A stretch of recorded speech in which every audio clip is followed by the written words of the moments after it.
So welcome everyone. It's lovely to have you all here, those who are here live and those who are coming in later, and then also those who are listening to the recording. So welcome to all of you. It's lovely to see familiar names and faces and new names and faces. And it's lovely to have a sort of more of a two-way conversation. So if you are here live and you have access to your computer and you can type just a couple of words and check in and how you feel this morning. And even if can't type it in the chat, just to check in with yourself and your body, what you're finding there today. What's the weather like inside? We've just been talking about the weather outside. And so what's the weather like inside? And if you are able to put it in the chat, it's always lovely to hear so that we can connect with everyone's voices. So it's quite an auspicious time. We talked last week about the two full moons, super moons, and then we've just had the new moon last week, the time of turning inwards, the time of sort of more darkness. And this Saturday, the 23rd of September, is actually the spring equinox. And the equinox is the time when the sun crosses the equator from north to south. So the sun reaches its northernmost point in its sort of cycle at the June solstice, which is the 21st of June, and then it reaches its southernmost point in December, on the solstice in December, the 21st of December. And so let me just read this to you.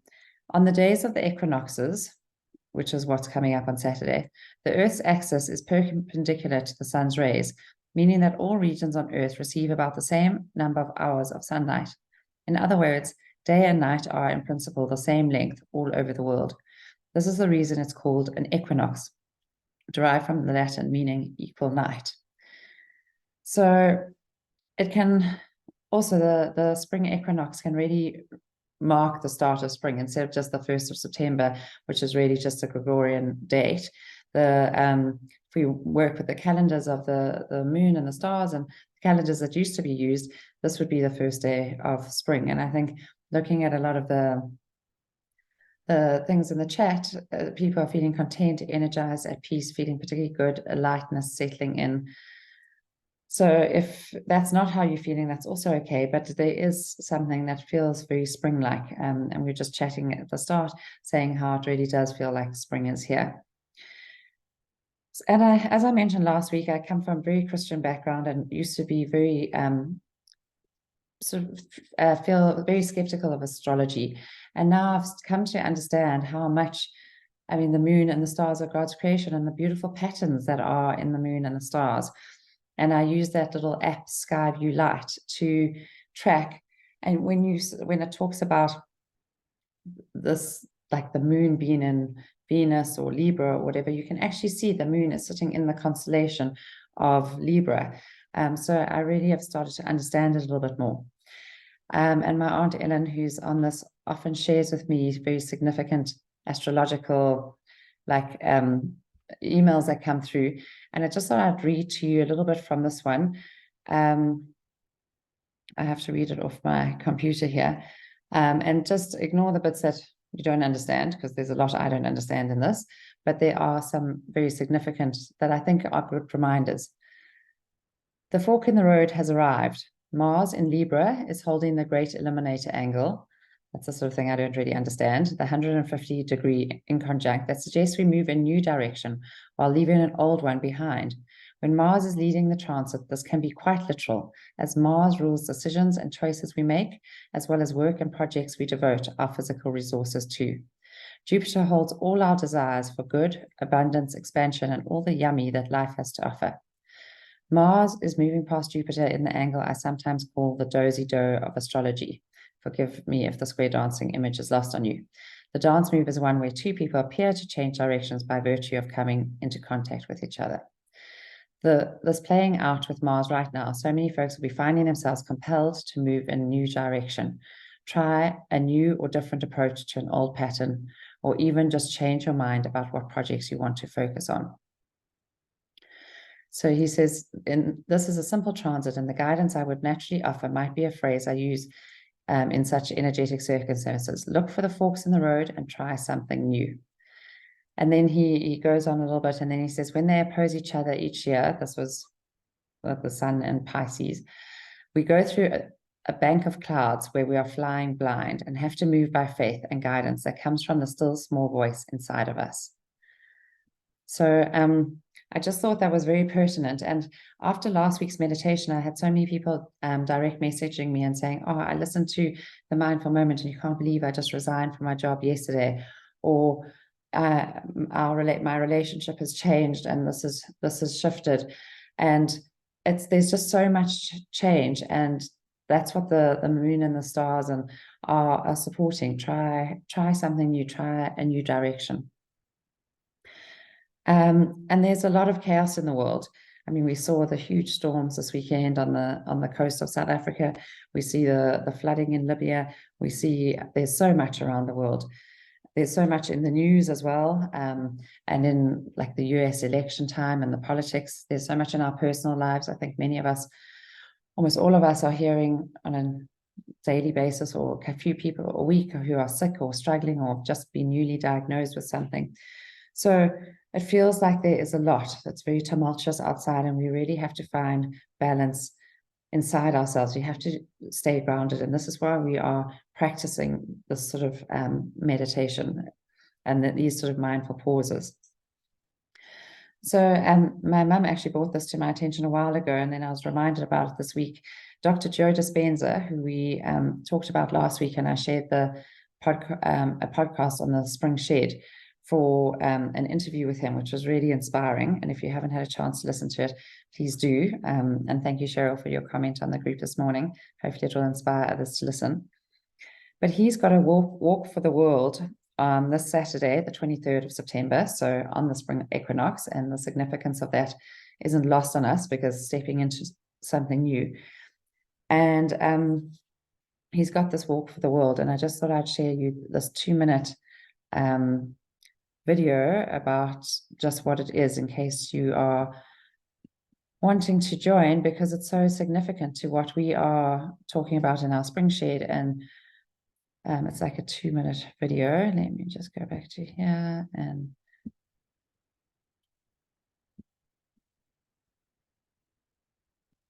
sorry.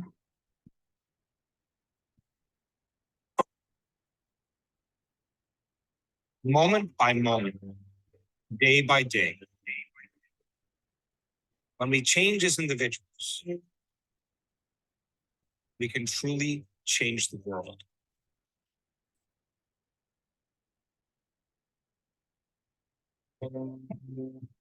Each one of us is part of the whole.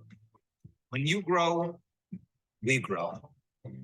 When you are joy, we are joy. When you are love, we are love. What's possible if we let go of anger and hatred, resentment and judgment, fear and pain? What's possible if we trade fear for compassion, anger for love, division for unity? What's possible if a collective community from around the world comes together for a walking meditation? One walk, one step could change everything. Join us and walk for the world.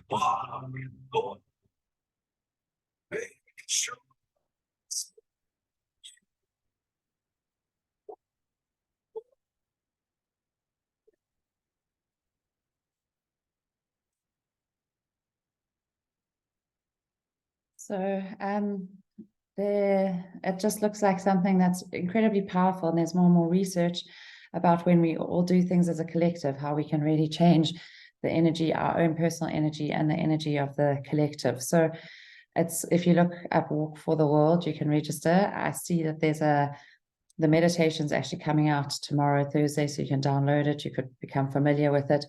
I haven't gone into all the specifics yet, but you can have a look for yourselves.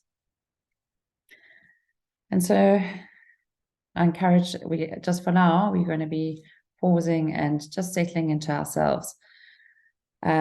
There's a character, Mr. Duffy, in the James Joyce novel, that said, Mr. Duffy lived a short distance from his body. And quite often we're living so much in our heads that we live a short distance from our body. And Rumi says, do you make regular visits to yourself? So this is our visit to ourselves. So I invite you to just take a breath in and to breathe out. And just allow this poem to land on you, on your ears, but on your skin, on the surface of your body as I read it to you. And then we'll settle into our meditation. Just for now, without asking how, let yourself sink into stillness. Just for now, lay down the weight you so patiently bear upon your shoulders. Feel the earth receive you and the infinite expanse of the sky grow even wider as your awareness reaches up to meet it. Just for now, allow a wave of breath to enliven your experience. Breathe out whatever blocks you from the truth. Just for now, be boundless, free, with awakened energy tingling in your hands and feet.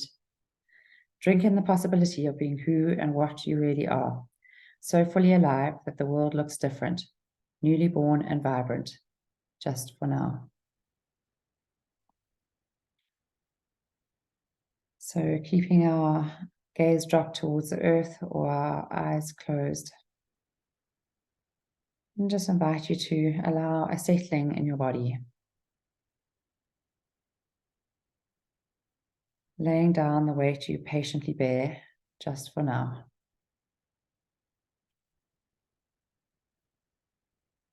With every breath, allowing your body to soften and to settle.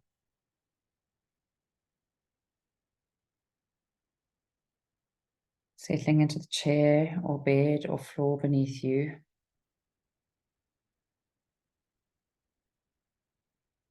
And coming into a position that's relaxed but alert.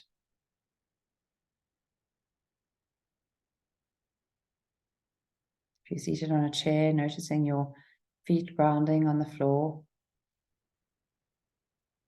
your hips, your thighs, your back being cradled by the chair.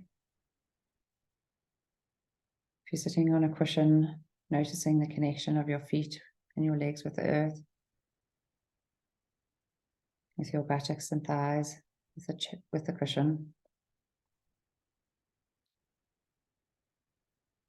And just really noticing the grounding on the earth and the feeling of support beneath you from the earth.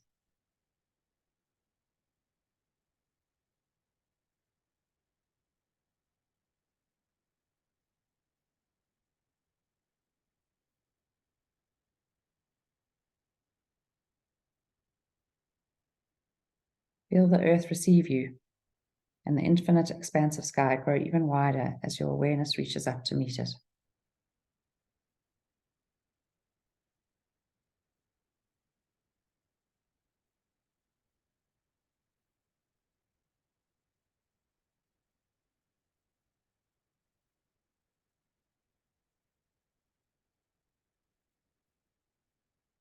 Now coming gently to your breath, noticing the wave of breath that's inside your chest, following it as it rises and falls.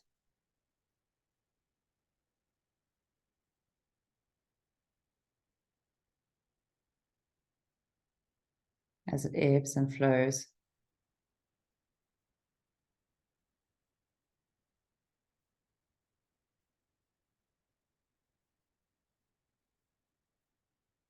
And following each breath as it enters your nostrils and then as it moves to the back of your throat.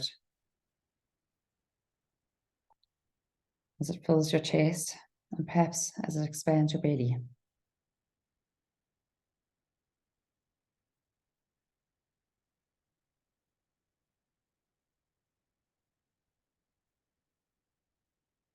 And then noticing the gentle softening as this breath is released.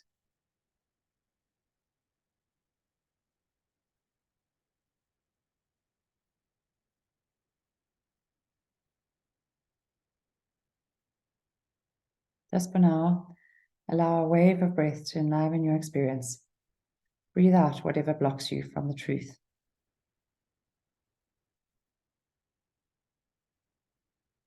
And I invite you now to just expand your breath slightly more, expanding a little bit extra on the inhale, and then exhaling that little bit extra too.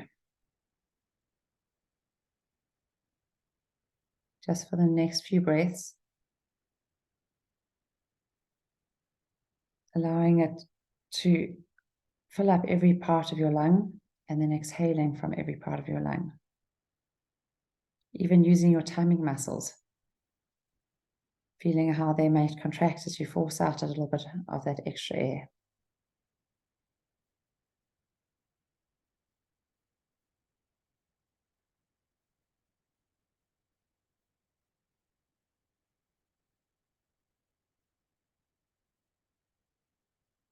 So really expanding into the inhalation and forcing out the exhalation. And just doing that for 3 more breaths.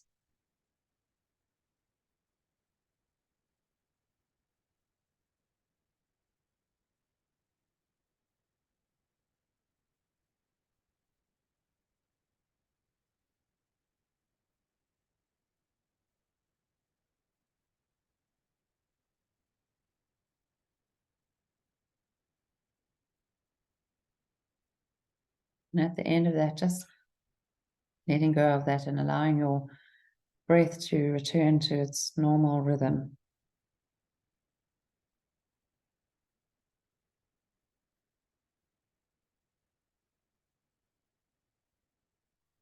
And then coming back to the breath whenever our thoughts wander, because they will, because we're human, and that's what thoughts do, they wander. So when we notice that they've gone off, we just bring them back to the breath.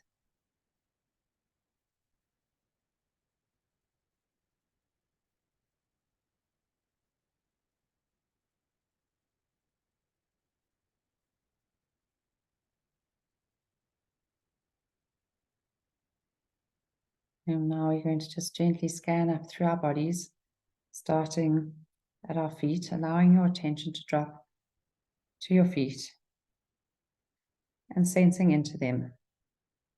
Perhaps sensing into your big toe, and then into each toe if you can. Right to your baby toe, to the ball of your foot, your arch, your heel.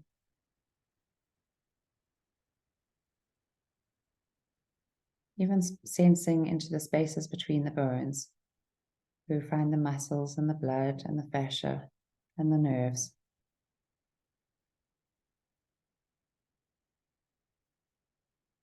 Just sensing deeply into your feet as if you're sitting inside your feet. And as we do, just offering a sense of gratitude to our feet for all they do. They may not look perfect, they may not feel perfect, but offering a sense of gratitude for our feet.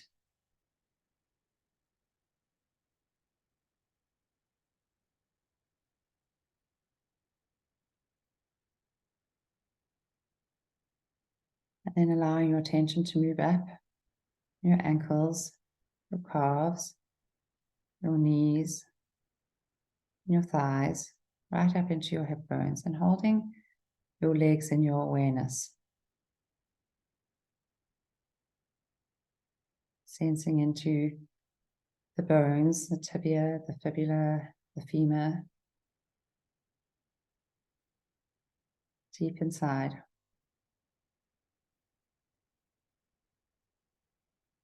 And then sensing into the tissue that's around it. The muscles, the blood vessels, the nerves, the fascia. Everything that sits in there and is working and continuing every day, every moment of every day, allowing us to move, to walk. And so often we only pay attention to these areas when they are letting us down, when they feel sore, when we don't like how they look. And in this moment, just letting go of all of that, the judgment, and just offering a feeling of gratitude for our legs, our calves, our knees, our hips,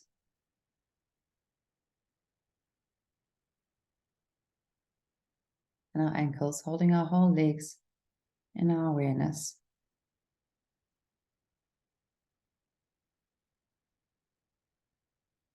Sensing into them from the inside out.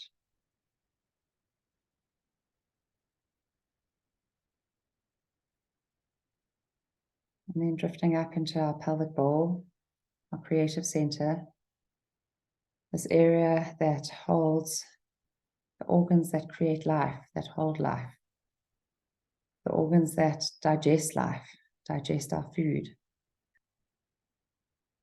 Often we have great ambivalence with this area of our pelvic bowl, our abdomen. But taking in our whole abdomen, solar plexus, pelvic bowl, perhaps almost gently sweeping around, like we would sweep around the inside of a bowl with a soft cloth. And sensing into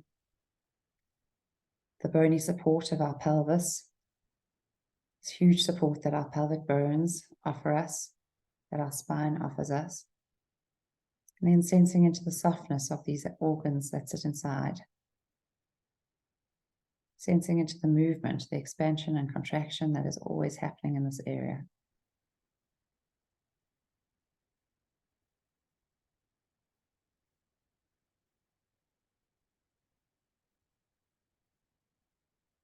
And offering a sense of gratitude, again, for every function, everything that goes on in this area.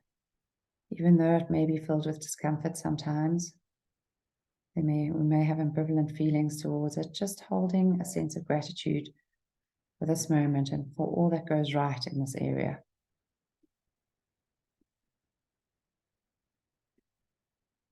And then drifting up to our rib cage, sensing into the back of our spine and where it connects to our rib cage, how these ribs wrap around our heart and lungs and offer this shield of protection to our heart and lungs, so that we too here have strength and softness. And for this moment, just sitting in your heart space, in your lung space, offering gratitude to the continuous rhythm in your heart space and lung space.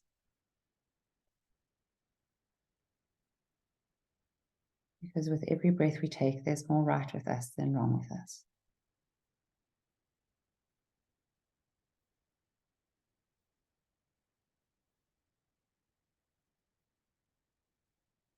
And then drifting down into our shoulders, our arms, our elbows, our forearms, our wrists, our fingers. Sensing into these deeply, noticing how they may be resting on your lap. These arms that we use so often to greet the world, to hug our loved ones,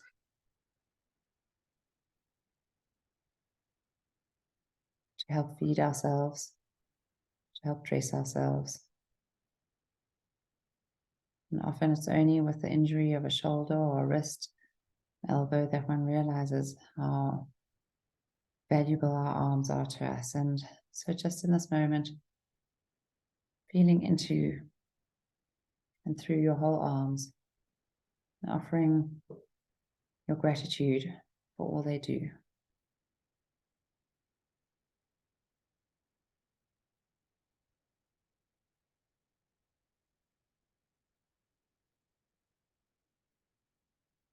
And then drifting up, back up your arms and shoulders to your neck, your throat, your jaw, your cheeks, your tongue, your nose, eyes, ears, forehead, right to the top of your head, maybe even feeling into the hair as it anchors into your skull, to your hairline, holding your whole neck and head in your awareness.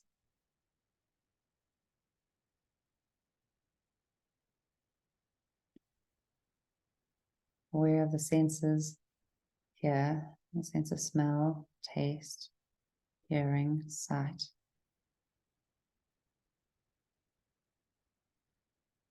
Realizing how much we navigate the world is through this area. Just offering great gratitude for all of this that we often take for granted.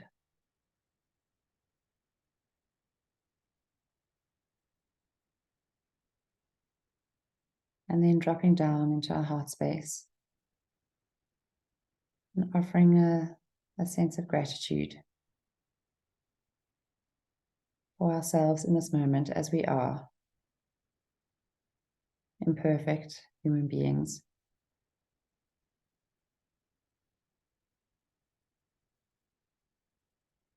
And as we sense into this feeling of gratitude for as we are right now, also then inviting an image and a feeling of how we would like to feel in our bodies, how we would like to be, how we would like our bodies to work. Inviting perhaps a sense of lightness,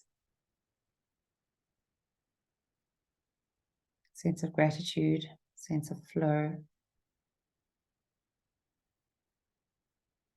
Feeling it as if it's already here and feeling into the gratitude for it.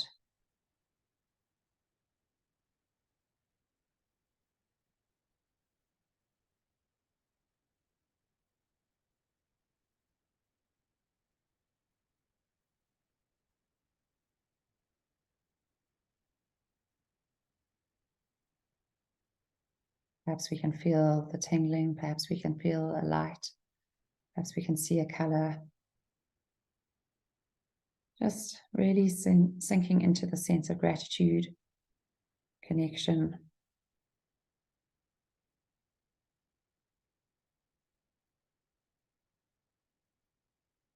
And allowing it to just move out throughout your whole body. Expanding beyond your whole space, your heart space, into all these areas that we've just offered gratitude, that we've just visited. Just for now, be boundless, free, awakened. Energy tingling in your hands and feet. Drink in the possibility of being who and what you really are. So fully alive that when you open your eyes to the world, when you open your eyes, the world feels different, newly born and vibrant, just for now. And when you're ready, I invite you just to open your eyes and take in the world around you, noticing the newness, the newly born, the vibrancy, just for now. Namaste.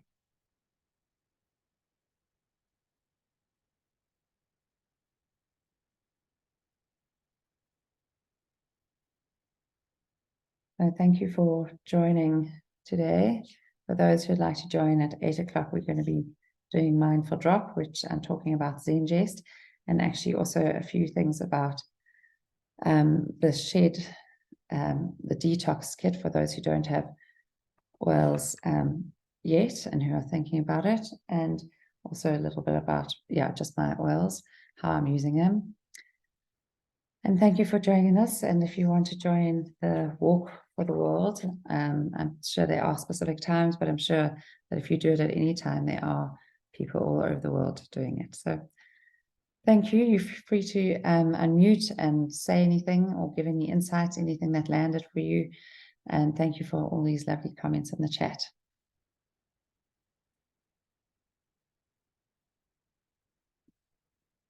Let me pin myself so I can see all your names and faces more properly. Thank you for joining. Lovely to see you. Yeah. Hi, Karine. Hi, Cheryl. Thanks, Mum. Thanks, Ellen. Bye, Heidi. Bye, Viv. Bye, Jax. Bye, Alison. Bye, Gina. Kirst. Thank you, everyone. Thanks, Jen. Thank you. It's lovely to have you all here. See you all next week.